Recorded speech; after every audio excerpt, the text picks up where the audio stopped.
I never thought a temporary break could feel like the beginning of the end, but here I am, suitcase in hand, heart racing, and a mix of guilt and relief swirling in my chest. My name is Vanessa, I'm 32, and until recently I thought my marriage to Daniel was solid, steady, predictable, comfortable. We've been together for 8 years, married for 6, and on paper, everything looked perfect. Friends envied our stability, our family gatherings were always smooth, and even in arguments we'd bounce back quickly. Or so I thought. It all started when the tension began to build, subtle at first. A misplaced word here, a sigh there, little microaggressions that I tried to dismiss as stress from work or his long hours. Daniel had always been calm, the kind of man who never raised his voice, who kept his cool even when I was spiraling into one of my moods. And I, in my frustration, began to take that for granted. I assumed his patience was infinite, that his love was unshakable, and that our bond could survive anything, even my moments of sharpness, sarcasm, or carelessness. Therapy was supposed to help me understand myself, but instead, it opened a door I hadn't realized was there.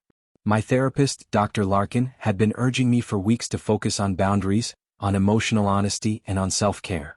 And one afternoon, during a particularly raw session, she looked me in the eyes and said, "Vanessa, sometimes distance isn't abandonment, it's clarity. It's perspective. A short break can help you see things clearly without the constant emotional feedback loop." At first I resisted. The idea of stepping away from my marriage, even briefly, felt like betrayal. Daniel would be hurt. Friends would whisper. My own guilt gnawed at me. But as we spoke through the logistics, the structure, and the boundaries of a 2-week break, I started to see it not as a punishment or an escape, but as a tool. Something sanctioned, professional, almost clinical. And then she said the words that finally pushed me to consider it seriously. "I approve this as a therapeutic measure. You need space to heal and reflect, but you also need to test the limits of your emotional armor." So here I am. I booked a flight to Lisbon, a place I've always dreamed of visiting, and I'm traveling alone, or rather with a small group of friends who promise to respect my silence. Daniel knows where I'm going, he knows when I leave and when I'll return, and we've agreed on communication limits. No calls, no texting beyond emergency essentials. That's the agreement. But as the plane taxied down the runway, a sudden rush of anxiety hit me. What if he resents me? What if he feels abandoned? What if, in this time apart, he realizes he doesn't want to come back? The flight was long, the hum of the engines almost hypnotic.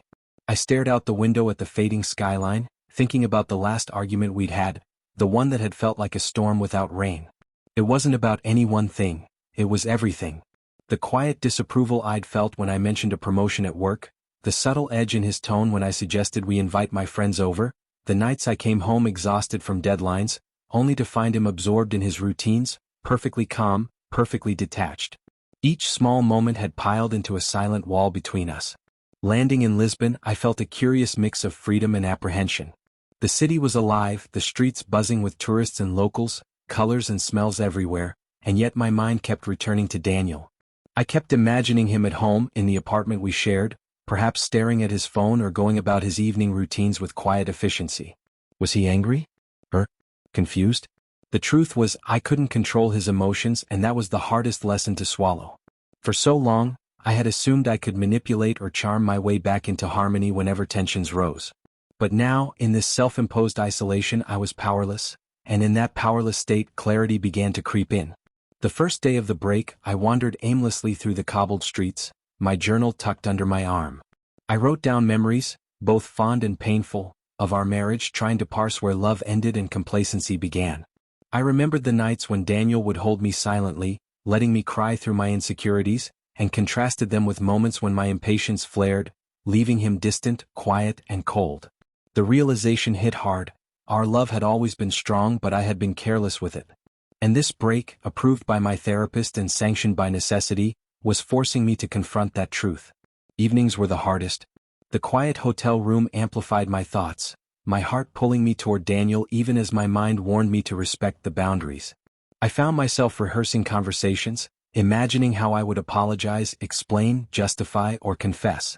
Each scenario ended the same way, Daniel, calm but resolute, walking away from my excuses, letting silence speak louder than my words. And yet, there was a strange liberation in this imagined detachment. For the first time in years, I wasn't chasing approval, affection, or reassurance. I wasn't spinning narratives to soothe insecurities or smooth over missteps. I was just me, Vanessa, alone with my conscience, forced to reckon with both the mistakes I had made and the love I had taken for granted. The city offered distractions, sure, cafes with rich coffee, streets lined with pastel buildings, music spilling from open windows, but my mind kept returning to the same question. What happens when 2 weeks are over? Will Daniel and I return to our marriage unchanged, or has this break shifted something fundamental? I realized that the power of this break isn't just the physical distance. It's the emotional recalibration, the chance to witness my own patterns, to see clearly the ways I had eroded our connection without even realizing it. And in those moments of insight, I felt both fear and hope. Fear that Daniel might decide he's had enough of my carelessness. Hope that, with genuine recognition of my mistakes and a renewed appreciation for his patience, we might return not just reconciled but transformed. By the end of the first day, as I walked along the Tagus River, the sun dipping behind the hills, I understood that this 2-week journey is more than a break from marriage. It's a journey into myself. And whether Daniel and I reconnect or part ways, I know that this experience will leave a mark, a clarity that no conversation or argument could have achieved on its own. I sat on a bench, watching the boats drift lazily in the harbor, feeling the cool wind on my face. In the distance, the city lights began to twinkle.